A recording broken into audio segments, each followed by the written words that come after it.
Bismillahirrahmanirrahim. Assalamualaikum warahmatullahi wabarakatuh.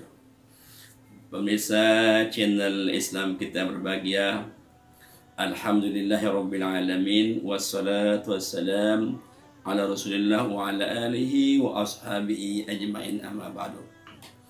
Bertemu kembali pada sesi ini, kita akan mencoba membahas atau menguji tentang apakah Maulid Nabi SAW termasuk bid'ah atau tidak. Kenapa ini perlu dibicarakan supaya tidak ada keraguan di hati umat muslim khususnya, apakah dia termasuk bid'ah yang seperti apa kalau dia masuk, dan kalau tidak masuk kenapa disebut bid'ah.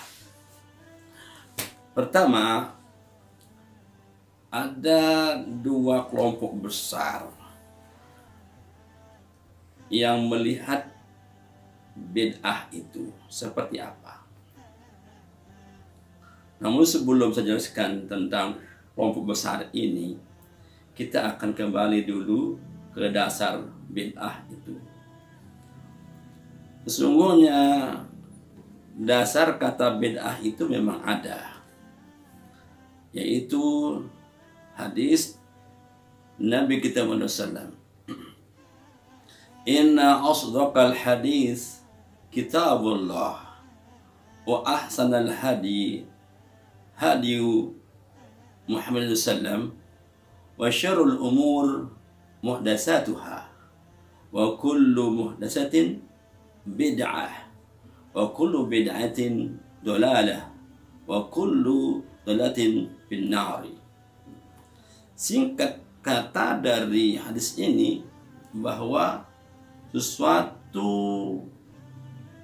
sejelek-jelek perkara itu sesuatu yang diadakan, muhdasatuhah, dan setiap kejadian yang baru itu disebut bid'ah, dan setiap bid'ah itu sesat, dan setiap kesesatan adalah di neraka.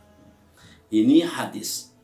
Ulama yang membaca ini pasti tahu hadis ini merupakan dasar hukum bid'ah. Nah, oleh karena itu, pertama, ulama yang memberikan definisi tentang bid'ah,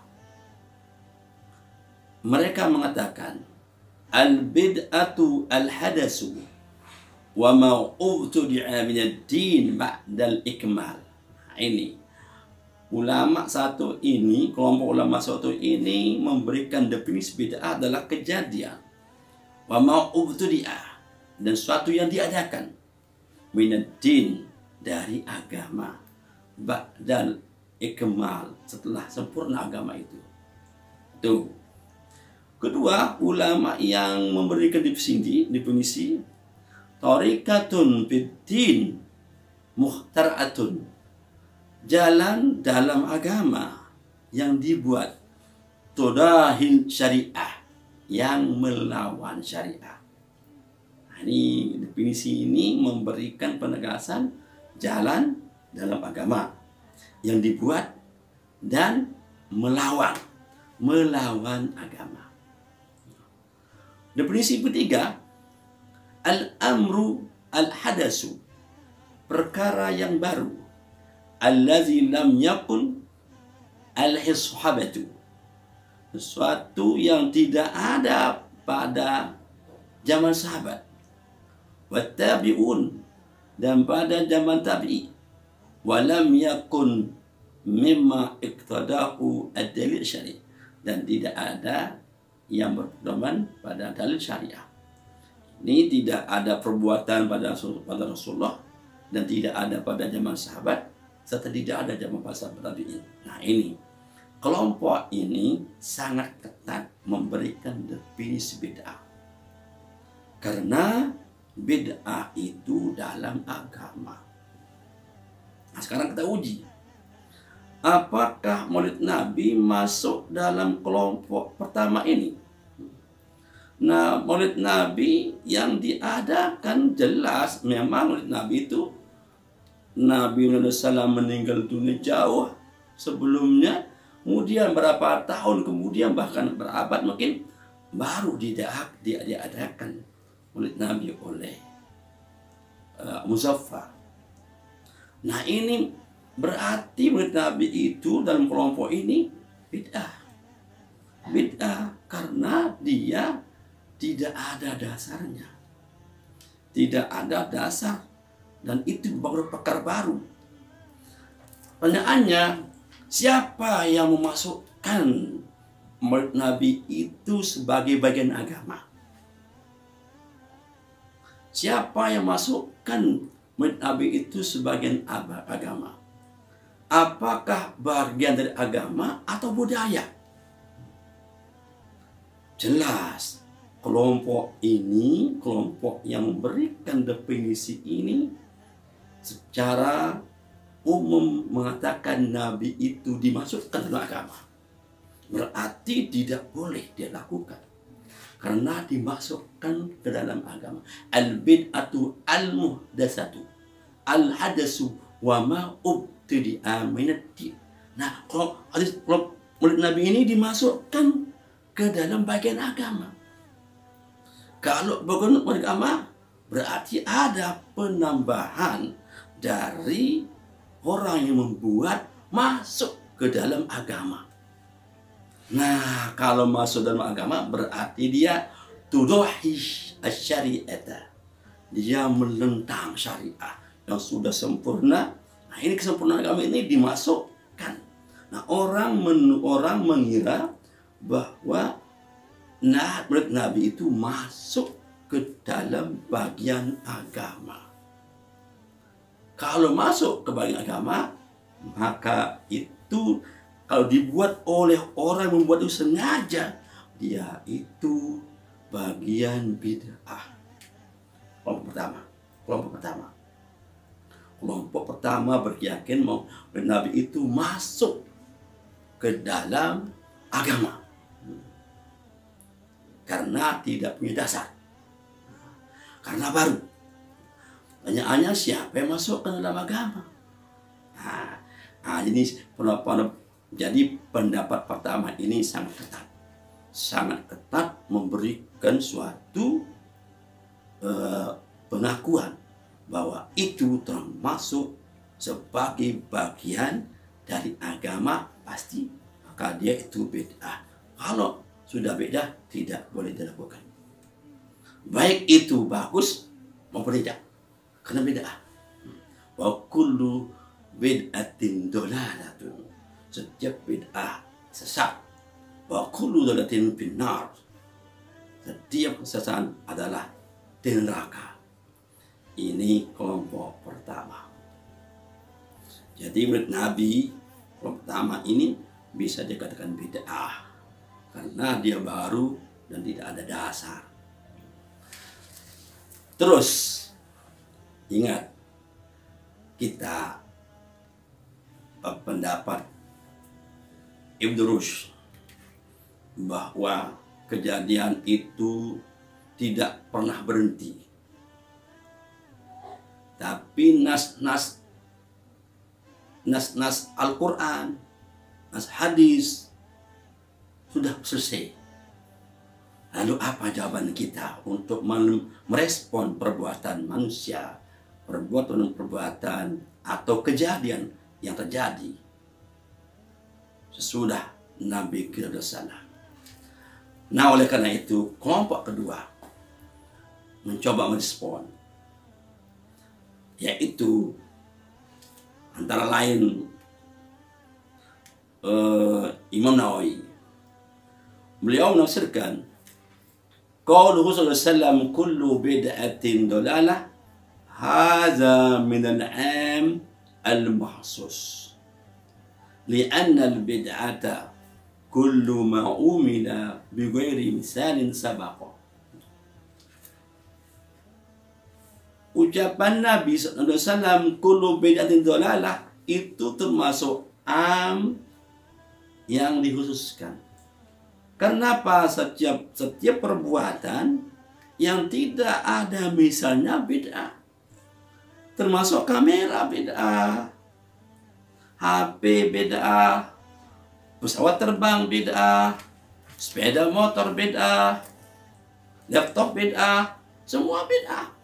Karena tidak ada contoh. Bahkan yang berbuat bid'ah, Allah lah yang membuat bid'ah. Mubdi, dia Allah SWT menciptakan tanpa ada contoh sebelumnya apa-apa.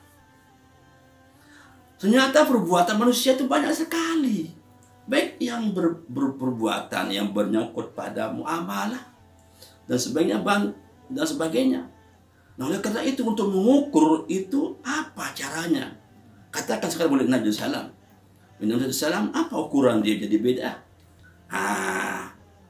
Ulama B ini memberikan jawaban supaya apakah Nabi Sallam ini masuk kategori apa? Beliau memasukkan ke dalam ranah hukum. Ranah hukum.